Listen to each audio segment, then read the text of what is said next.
everyone, welcome to my brand new YouTube channel. I'm Nellie, I'm from Australia as you can tell, and I'm here to share with you all my vintage finds and occasionally just some really good bargains I find at op shops.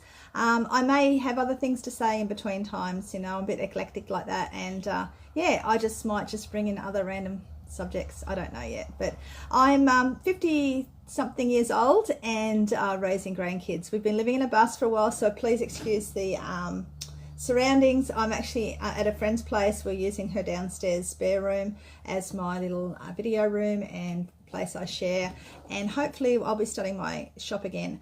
I've always been a vintage lover. I can remember being back as far back when I was like about 5 years old, and grabbing this dress-up dress when I could. I think I only got to wear it once, and it was probably, if I looked at it now, probably really ugly, but back then to me it was just really awesome. It was a brown netted, must have been a 50s dress, and I just loved it. And I think I've always loved vintage. I've always watched the old westerns and stuff, and I've always been attracted to the fashions. Like vintage clothing for me is my main love. If I go into an op shop and I see vintage clothing, which is very rare these days, I get goosebumps because I just love vintage clothing, and I have a huge collection of vintage clothing and also items for sale, but they are many hours away up north in Queensland in a storage shed, so I can't even get near it at the moment, and I wouldn't be able to because it's packed at the very back of the shed.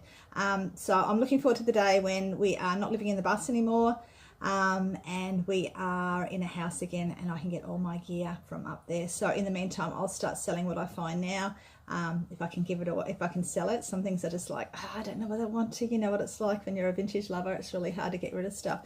So yeah, I've got to try and start saving money to get stuff from there to here. I don't know where we're living completely yet, whether we're living in this area, which is in North Coast, New South Wales, or whether we're going further north or further south. I don't know, but we're here at the moment, and our friends are great, and we're staying with them, so in the bus outside, so we don't disturb them. I've got 4 grandkids with me. I've got 6 in total. The eldest one turns 18 next week, so it's like, it's pretty freaky when you've got an nearly 18-year-old grandchild.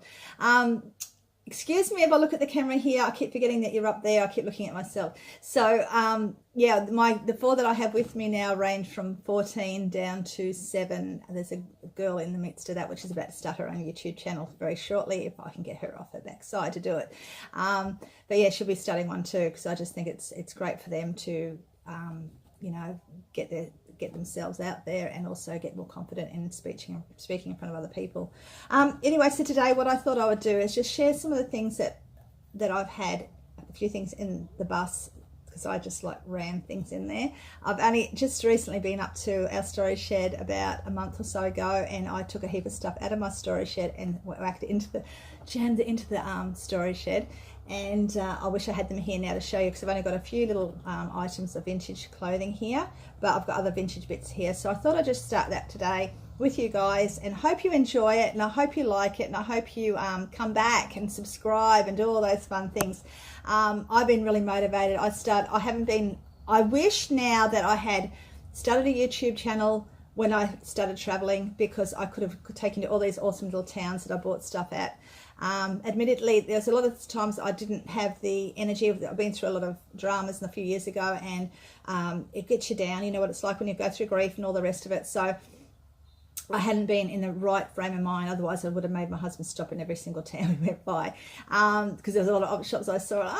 So it sometimes just couldn't stop. It's in the middle of the street. We've got a huge bus, 40-foot bus with a car and trailer on the back, so we can't. So I stopped where I could stop, and when I was in the right mood, I found bits and pieces. And yeah, I'm a bit addicted. I love vintage. I love op shopping. I love finding things that are different and unique, and no one else is. I don't like wearing the fashions that you see at Kmart and all that. I like to be able to go to the op shop and see something of good quality and buy that. So here I am. I'm going to get started. I probably waffle. It's me. It's what I do. And I also use my hands. No, I'm not Italian or a Greek or anything like that. I just use my hands. So let's get started, guys. And I think what I'm going to do is start off something that I saw last week, and I was so excited. I walked into an op shop with Miss 12, And she's getting really good at finding little bits and pieces. She's into cooking, and she's been finding all these little cookware. So that's for another day when she gets a bit more collection. But I saw this box, okay, and I thought, oh, that looks interesting. And I saw it said beauty up, and I thought, oh, beauty stuff, okay, because I used to be a beautician, and I love anything vintagey, beauty sort of related. And I opened the box, and there was this awesome little pink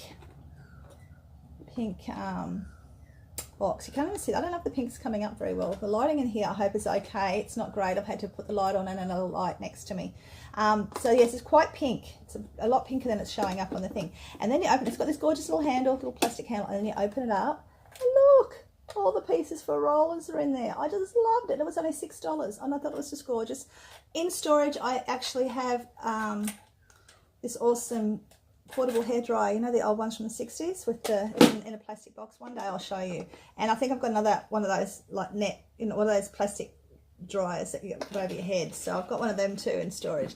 Some things I just don't know if I can get rid of. I don't know if I can get rid of that. I really love it. It's just something, one day if I ever have a shop, which I'd love to have, it'd probably be a display item in my little area. I don't know. I just love vintage bits like that. So anyway, so it's also got the little book with it, which is great.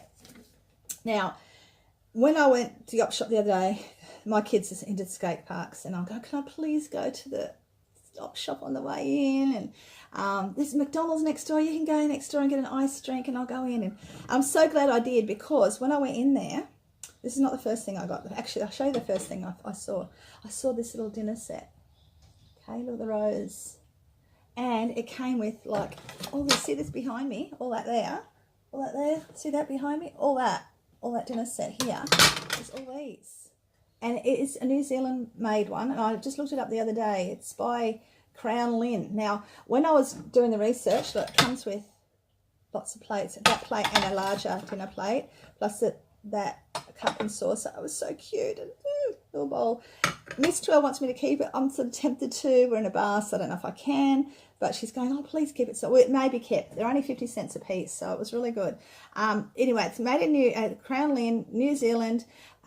This fella that started this company actually started, it was I think it was the late 1800s. He'd gone to New Zealand, moved to New Zealand, born in New Zealand, I can't remember. But he just wanted to make underground pipes for his house, and he did really well, and all his neighbours wanted it done too, so they started asking him to make it. So that's where his business started. Then in the war, he was commissioned to make crockery for the war effort, so he did that. He didn't have much success with the handles of cups, apparently. They kept falling off. But as he progressed and as he learnt more, he was getting more people in, more arty people, more people, professional people in to help him with decorations and stuff. Now this is a 1960s one with this print on it. I don't know if you can see that. It's got I think it's called seagrass, this pattern here, and the rose. I love anything with roses on it. So yeah, he started that company and did really well with it. That in the 70s, I think it started to die off. The name got changed to something else that starts with C. I can't think what it was now. And now it's guys, my video only takes a little bit. I've got to get a better camera, all the rest of it. So this, I could sell this as a set. Now the set, there was, I think originally it was a 6-piece set. It's now a 4-piece set with spares. So I could sell it as a 4-piece set of how many?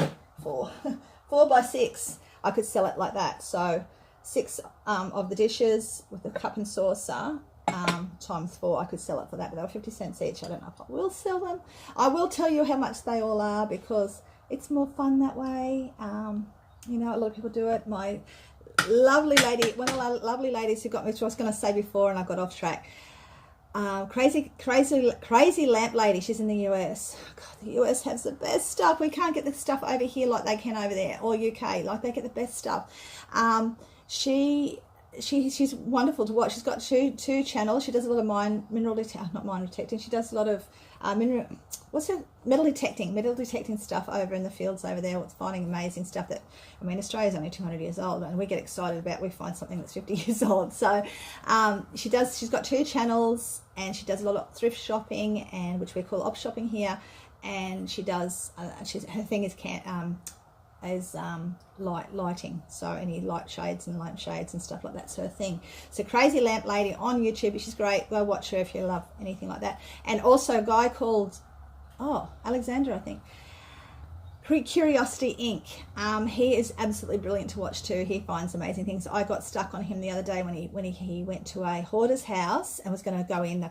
Family wanting to go in and buy bits and pieces. He ended up buying the whole house and finding some amazing bits, like even vintage clothing, which is not his thing. And I was like drooling, but he found other amazing things too. Anyway, so that's what I got the other day at that op shop. This one was the hair stuff was in an op shop in town here, which is, I didn't like at first, but I'm now liking it because Miss is finding a few bits and pieces she likes.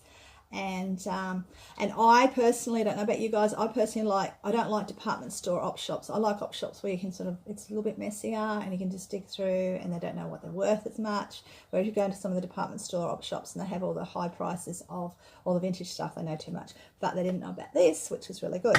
Probably because they're not a full set. Now, while I was there, I saw this.